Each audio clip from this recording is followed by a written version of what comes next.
Hello guys, and welcome to episode 14 of my Total War Warhammer 2 playthrough, playing as the Dreadfleet on very hard difficulty. This is a Vampire Coast DLC, and today we are going to be trying to finally catch up to Reich Admiral Hohoff, who has been running us about, rather annoyingly. The Mongol Haunter here has leveled up, so let's go and get the Killing Cold, or we could get that ward save. I think the ward save is probably better overall. Like the extra 5% reduction of damage of all sources. That's pretty nice indeed. Well, we can set a commandment on Sartosa, so let's do that. The best one is probably Dredge the Sea, because then we can get the growth in order to build this back up to a level 5 settlement. I think that's a nice idea. As for Count Noctilus, he is building his troops. If he's going to be sat here, I think we may as well upgrade the Barb launcher to the Gaff launcher. Let's do that. Jacqueline. He is heading down to Arnheim. En route. How long until we can do the Pirate Cove? 2 turns. Yeah, we'll wait a couple turns here. Let's just go into dig for treasure. Maybe we'll get a treasure map of some sort. And this is our new pirate captain who had to be created because the other one got assassinated. Annoyingly, sorry. Let's move on to the next turn. She's already got her orders, so I can just let it automatically move rather than having to zoom the camera all the way down to where her order is given.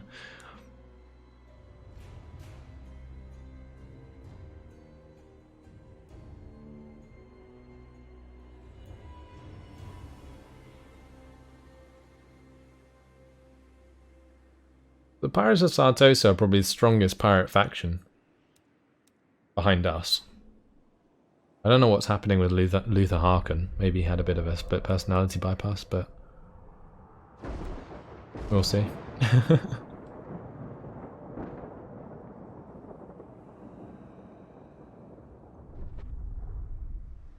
We'll definitely have a look eventually. When my Pirate Cove, or my Pirate Captain, gets all the way down the coast towards those lands, we can have a good look at what's going on. The Rakaf dynasty is destroyed. Mission successful, it's going to give us 500, and mission issued to be at war with the Dracula Coven. Going to give us encouraged masses for the 50% campaign map movement range. Wow. Don't even know where they are. Let's jump into our diplomacy. Might be worth actually, while we're here, trying to get some trade agreements and stuff. Yeah, where's the Dracula Coven? They're right in the top left of the map. Screw that. I mean, we probably could declare war on them and get away with it. So it might be worth doing. Errand brings you before me? I am a queen. Just going to try and grab these non-aggression packs if we can. Never mind. Anyone else?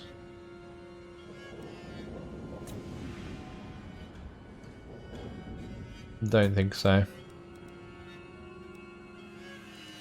Where are the drowned? Oh, they are down here. Interesting. I'll have to go and look and see if they have any port settlements. I would assume they do. And where do we have treasure maps for? Oh, we got this treasure map down here, haven't we? We should probably head towards that one. That settlement. Not sure if I mentioned it in the last settlement, in the last episode, but that settlement should be pretty good. We'll continue down the coast. Right, let's continue the chase here.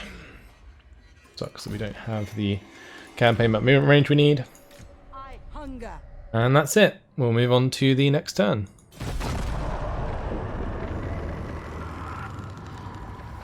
We have a population surplus in Sartosa. I don't know why it says that, because I don't think that's going to be 5 population surplus. I'm assuming that means like an extra +1 population surplus.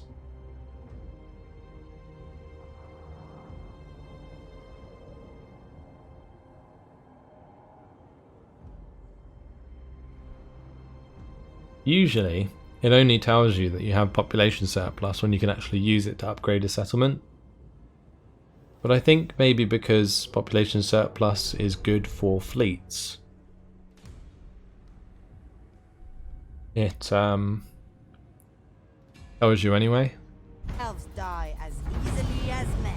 Salvage supplies. Do we want damaged armor or rusted weapons? I think we would take the damaged armor. That's fine. I hunger for blood. Right, we can build that pirate cove without having any penalties. It's going to cost 3,100. The cost has definitely gone, hasn't it? Yeah, the extra cost. Very expensive. I guess it's 1,000 a turn, so we will get, what, 500 back if we create the Picaroon's hideout. So we'll do that. She's leveled up again. Let's go for hard to hit.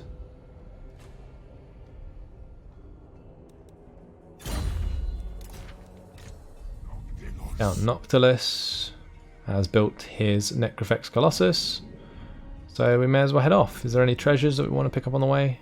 Oh, there is this one here. I might head towards that. Yeah, if we leave Sartosa, it should be more than happy. And we can, in the place of the, what was it? Scurvy Dog Pits, you can get the Plunder Pile. I don't know why they had the Scurvy Dog Pits there. Good old AI. What's the other unique building we can get here? All sea regions are made visible to your faction. The Dragon Tooth Lighthouse. Wow. That's pretty legit. Although I'm not really sure how much that matters. I guess you can therefore see people coming if they're going to attack you. I guess that's the best thing it's used for. Continue to chase Black, or with Black No Beard. Lana's going to continue her way down. We can just end the turn since there's no one in her way.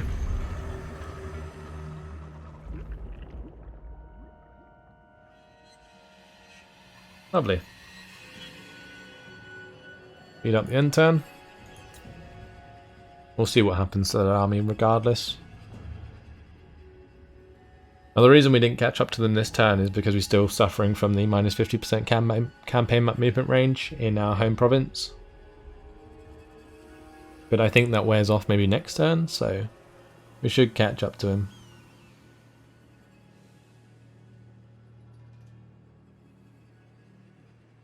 Oh, where's he gone? He's gone back to, like, the Maelstrom? Okay. Pirate Haven. Do we want the coin from Kurz, which gives us extra income from Smuggler's Cove buildings by 20%? Or do we want the 3,000 treasury? I think we probably want the 3,000 treasury, right? Because the extra 20% from Smuggler's Cove, I think we only have, like, one Smuggler's Cove. But yeah, the lump sum's better. Cool. Can we attack him now? No. But at least if I maybe like move to the center here, we have a large enough radius that he can't escape the Maelstrom. So we've got him cornered, unless he goes on land maybe, but I don't think he can because he's so close to the settlement. We should get him. Right, here, what is this going to give us? Sunken booty. Well, I guess we'll try and defeat the foe in battle. Wow, this could be a quick auto-resolve, but since there's actually a Rotting Leviathan, I might take this into the battle map. Also, the auto-resolve tends to chunk my Necrofex Colossus pretty hard, and I want to try and preserve my army as much as possible if I'm going to be attacking Vanessa Saltspike.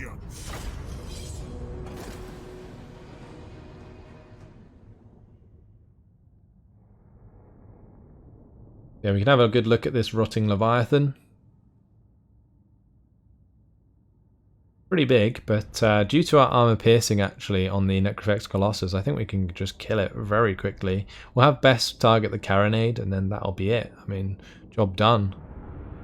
The rest of those units aren't really getting any close, or anywhere close.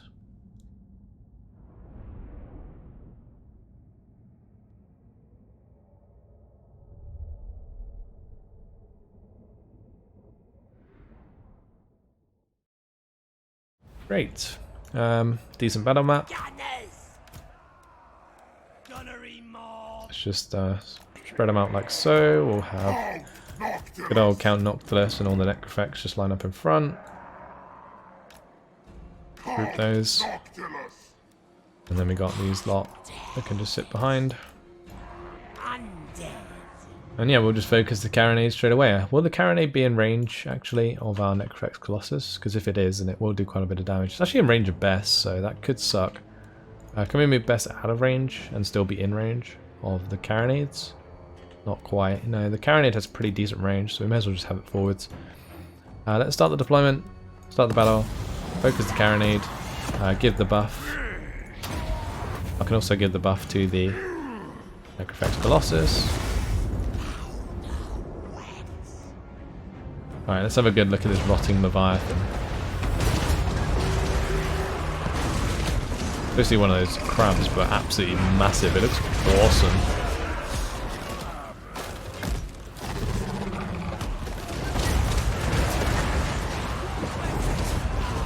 The carronade's getting wrecked. What does it have on the back? Oh, it does have some soldiers on the back. I wonder if they shoot. Not sure. I don't know why the mortar's trying to target the rotting Leviathan. The carronade should be dead soon. And when it is, we can tell Bess to target one of the weaker units. There we go. Kill off those deckhand mob with pole arms. Turn off skirmish, put on guard. Reload Bess. And then what I'm going to do is tell all of these necrophects to target the rotting Leviathan. Because the gunners are already firing away and doing plenty of damage. Wow, that damage. This thing has 9,000 health, remember.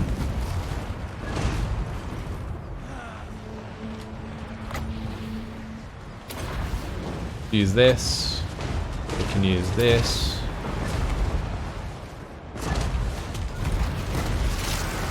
I think that missed a little bit. Go for the shanty.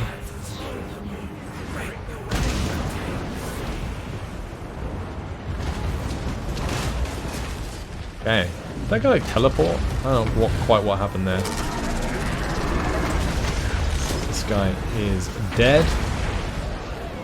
Guess that's what dinner is for tonight. I should have lobstered that big.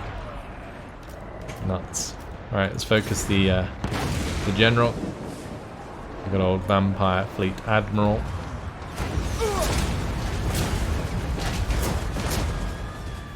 Okay then. Goodbye.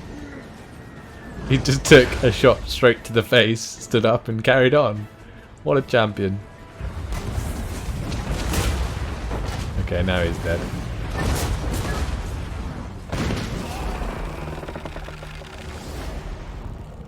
Love it. Easy done. Probably better than auto resolve, so that's worth it. Did we lose many units? I mean, it's 14. I wonder what it was from. Looks like those gunnery mob took a little bit of damage. Maybe they got some shots off. Oh yeah, looks like the cannon managed to hit them. It did have range from the start of the battle, so that does make sense.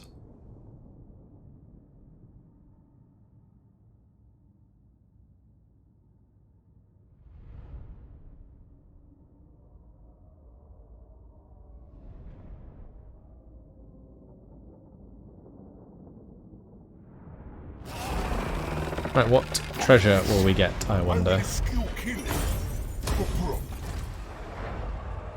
Standard of Discipline and Lost Cargo. Well, that's a bit shit, isn't it? Extra growth and income from all buildings. I guess the growth's pretty nice. I can upgrade the Maelstrom soon, and it will help me get the level 5 Sartosa soon. I'll assign that banner to Count Noctilus. Standard of Discipline. Right. For Count Noctilus. Probably going to continue going with reanimated marksman since this requires 6 skill points.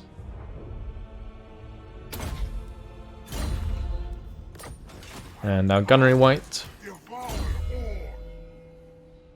There's already maxed out blunderbuss and gun sight, so we will go for maybe reload time reduction.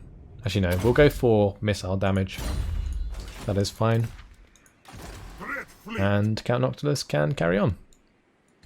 I think the first settlement that the Pirates of Sartosa own is here. Yeah, that's Cairn Thel. On deck. Jacqueline's done, so let's move down here. Deck. Move. I don't think there's any settlements that reach the water here because this is all cliffs. I think they are all in this cove area. Then down, we'll have a look down there. Captain. I may as well have her on the water. This lady can carry on down the coast. And I think I'll have her explore all the way down the coast. That is fine, and then we can dig for treasure on the island. Move on again. Might be worth upgrading the harpoon launcher in the Dreadfleet, but I guess we can do it next turn. There is no rush really for that.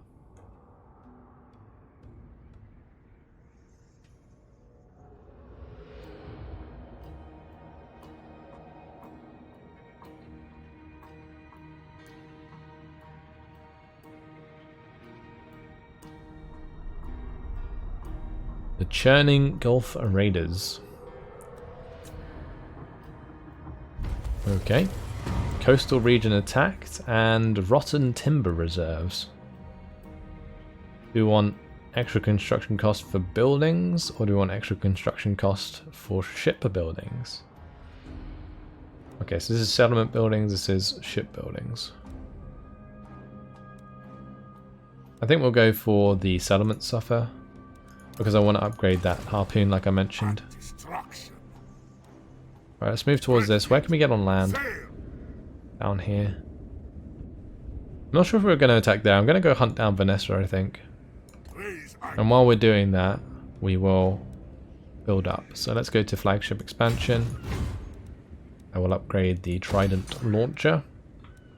As for Sartosa, we do have the debuff to construction costs, but I think we're still going to upgrade to the swag sacks. That gives us plus 40% income from buildings in this province. And considering the Sartosa leg is a 600, that's actually quite a bit. Okay, Black No Beard is going to try and take out Reich Admiral Hohoff. Wait, what?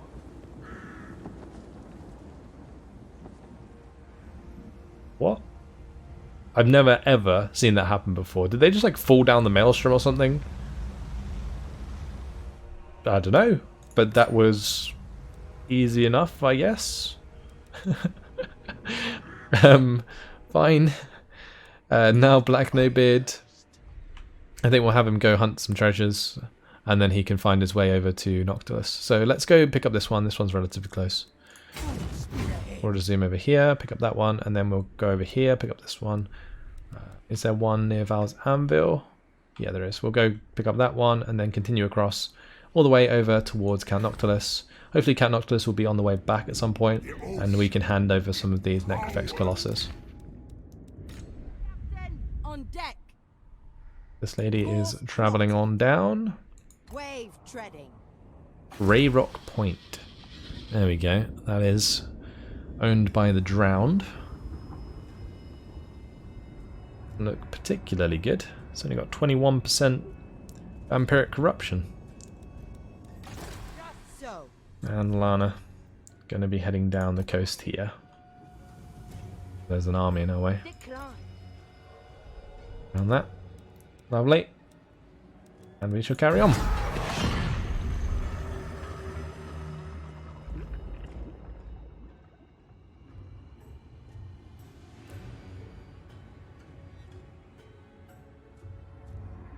I can't remember if I built the building at the Pirate Cove.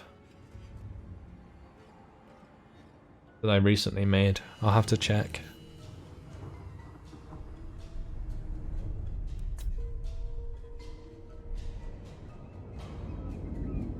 Beg for your life. Oh, Lacqua would like a peace treaty. Well, I guess what we'll do is make them pay for it. If it's high.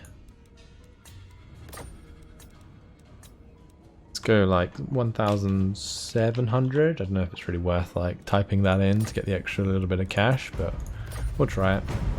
Yeah, doesn't matter. In the business of despoilment. Defensive alliance, definitely not. Thank you very much. An ocean of opportunities. Let's go for the high reward ones. We'll go for exotic goods hauler. Mission issued. Leonard. All the way over here.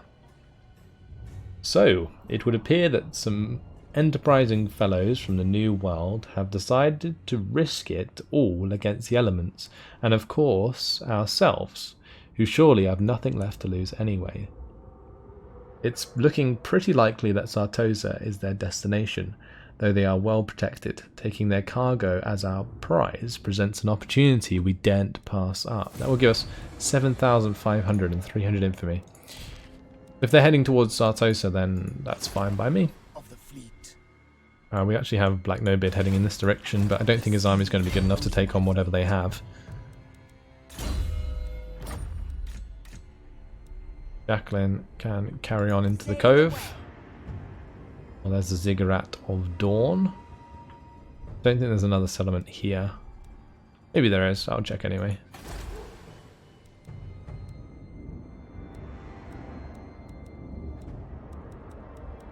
It looks like a pretty tough tough start actually, sorry, for Lystra. Diaphin. Oh, she's got stuck again.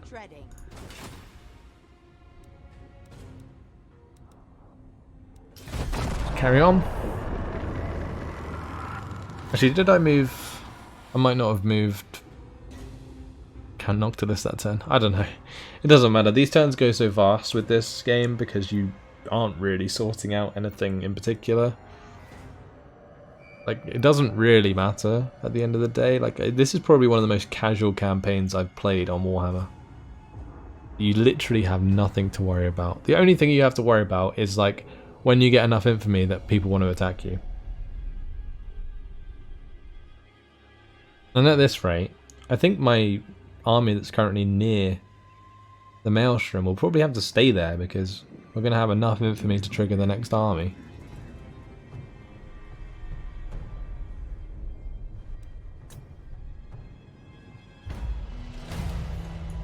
Have a look. Yeah, we've just gone to number 4. So, yeah, Phil and Wavemaker is going to be heading towards us any second. Do we want extra performance in battle or on the campaign? I think we'll go for the campaign. Oh, that's nice. Campaign movement range. Yeah, so we're going to head back to the Galleon's Graveyard. I think what I'm going to end up doing is actually just recruiting some, maybe a bit more artillery into the army for now. Fleet captain, I hunger. Right, we'll go this way a little bit. Treading, astride the waves. There's definitely not one there. Is there one down here? I can't remember. The Monolith of the Fallen Gods. Okay, now we'll go round. Underway soon. As for Lana, she can head on her way. That's fine.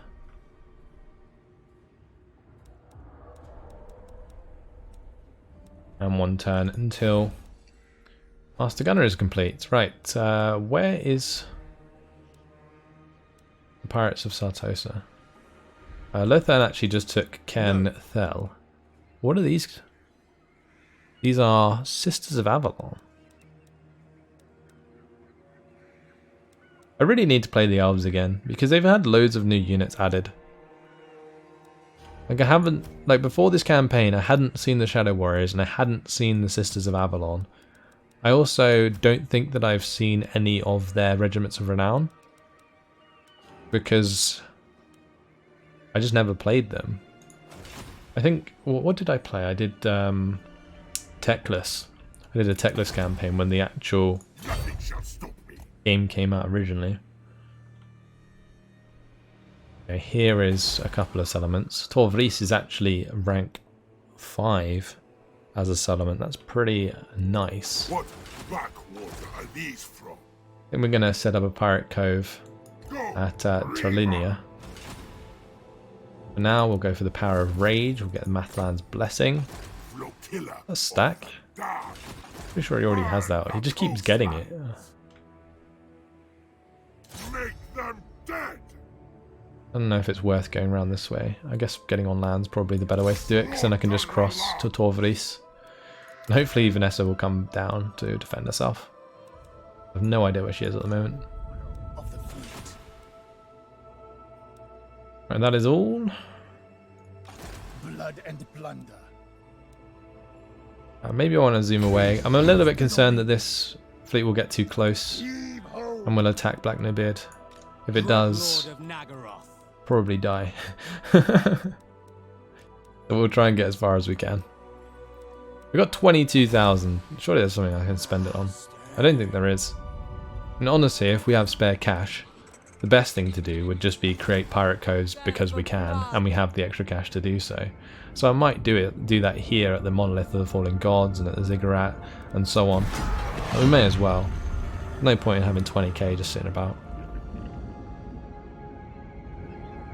Make money with money. Best way. Only like double the price, right? Extra 100%. No biggie. I will listen to the groveling. We're like a non-aggression pact. Okay, sure. Could have maybe asked for a little bit of money, but I'd rather just get the trade agreement eventually if I can. They don't only own any ports, so I can't trade with them yet, but eventually they probably will. Because it is Khemri after all.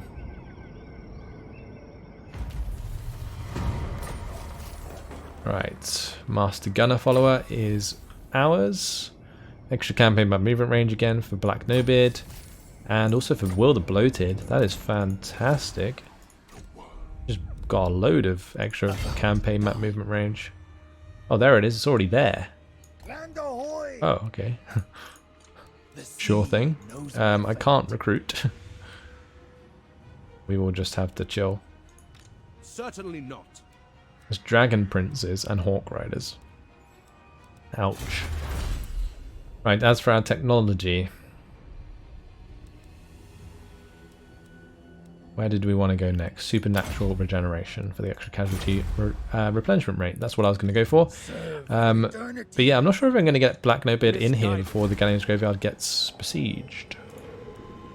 Because, well, that's a problem.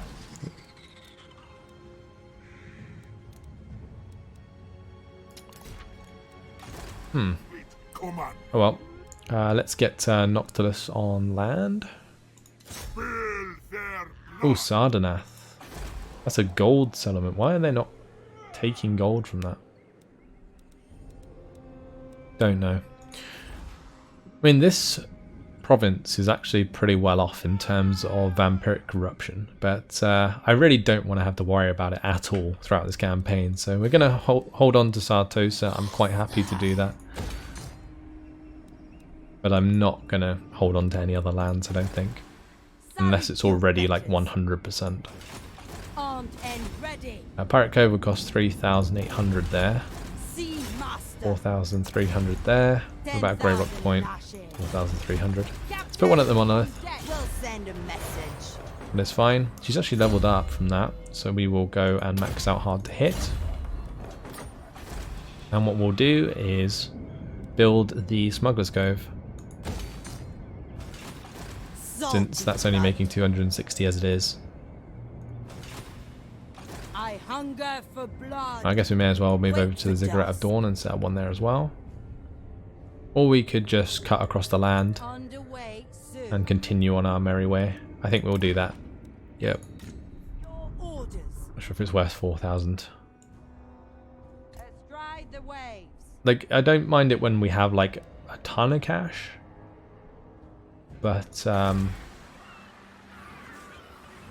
not sure if it's worth it if it's going to bring our reserves low, just in case we need the reserves to build up another army.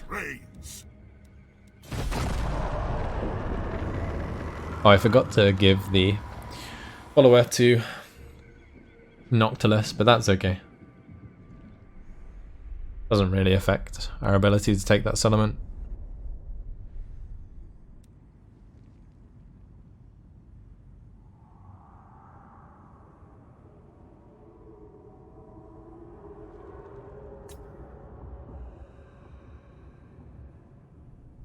Where is the Pirates of Sartosa's army? It's just nowhere to be seen. It must be further north.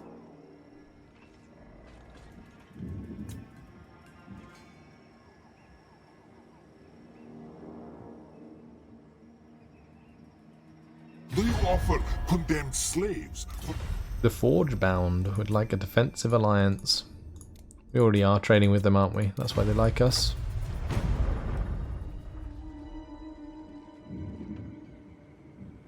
The decks of the river have... These guys want a peace treaty, or they give me some money for it. It's funny that these guys like declared war on me and now they all suddenly want peace treaties. Not sure what that's about. Okay, let's go back to the Maelstrom. See if I can get Black No Bid import. I can. Okay, good. I think I can probably also get the Regiment of Renown. Yep. We'll get that in there, even though it's crap. And then we will get ourselves probably a couple of Depth Guard. I think are probably the best bet. What are we actually up against? War Dancers, Way Watchers.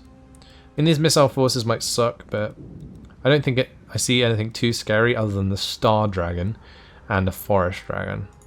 Admiral of the fleet. Those are pretty damn awful to deal with. Maybe we just go for a couple of carronades then. We are aligned. Actually, that'll take too long to make. Oh, it's tough decisions. Tough decisions.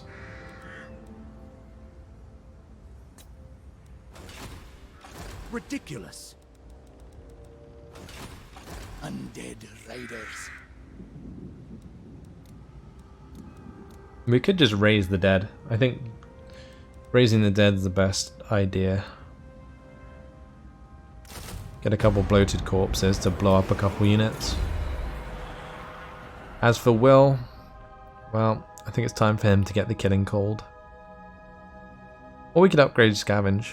That's only 3%. We'll get the Killing Cold. Gives him frostbite attacks which slow enemies, which is nice. Count Noctilus is going to be destroying this settlement, but not before we give him the Master Gunner. Ready the lever. Wipe them out. Kill or be destroyed. I am going to auto-resolve it. I should be able to replenish in this territory anyway. I want to raise, like sack and raise, I think. So we'll sack it first, and then we'll raise it. Because I want to destroy the Pirates of Sartosa. I don't want to set up pirate coves here. Reanimated Marksman. And Rich is going to become immortal. Lovely. Just in case he dies in battle. Can I set up a pirate cove as well? I can. But if the settlement's destroyed, we lose the pirate cove anyway, don't we? So, yeah. It's good to know, though, that I can sack and then set up a pirate cove in the same turn. Go into encamp stance to get the replenishment. Yep, we can get replenishment, which is good. And since I have the cash to do so, I'm going to build up the harpoon launcher, which gives us the victory condition complete. They were nothing. We also have enough growth to build a new unit, or new building, sorry. But I don't think we need these buildings, so I might just go for the minus upkeep. That would just be ridiculous. Minus 5%. How much does it even cost? 1,000. Yeah, we'll definitely go down that tree. Because we can already build everything we'd want to like remake that army. And since we've come into a lot of cash, I think I am tempted to I'll lash the stragglers. build more pirate coves. How much would it cost to do it at Skeggy? 720 that makes. Do I want a smuggler's cove? Aim for their sword. Not sure. Fear me. I mean, the Piccaroon's hideout would technically give us more. Because it's 50%. It'd be 310 per turn. But I kind of like the extra 2% trade and research rate. And the 200 guaranteed, like if Skeggy gets attacked or raised or anything. So I think Smuggler's Cove's a lot safer. Also, it stacks with that event that occurs. So we might actually be able to solidify income over time eventually, which would be really good. Now, is there anything I can do to make my agents better at defending themselves?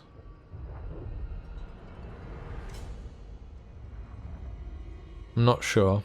Like against other agents, because I don't want this lady to be assassinated. I guess the best way is just to keep using her to make pirate coves and then make her immortal eventually. Regardless, we do need to choose something to do here. Let's just go for Swashbuckler. And Lana's continuing down the coast. Actually, let's set up a pirate cove at Slatland. Aim for their Now, they're not actually using the gems here yet. So it's not making a lot of money. When it probably should be. buccaneer of the dead. Blow it sky high. But that's okay. We can just set up a smuggler's cove. And use more of our money. Cool. Did we already attack that this turn? Yeah, we did. Just checking. But unfortunately, guys, it has been my time. So I'm going to leave it here. In the next episode, we'll continue to raise the lands of the Pirates of Sartosa. We'll hopefully find Vanessa Saltspike at some point. Then what we're going to do is get the treasure from this island. And also we need to defend against the next army that's head our way. Good old Firon Wavemaker and his war dancers and elven units. Pretty scary army, but we'll deal with it, I'm sure. That's all for now. Hope you guys enjoyed it. Thanks for watching, and I'll see you in the next episode. Goodbye.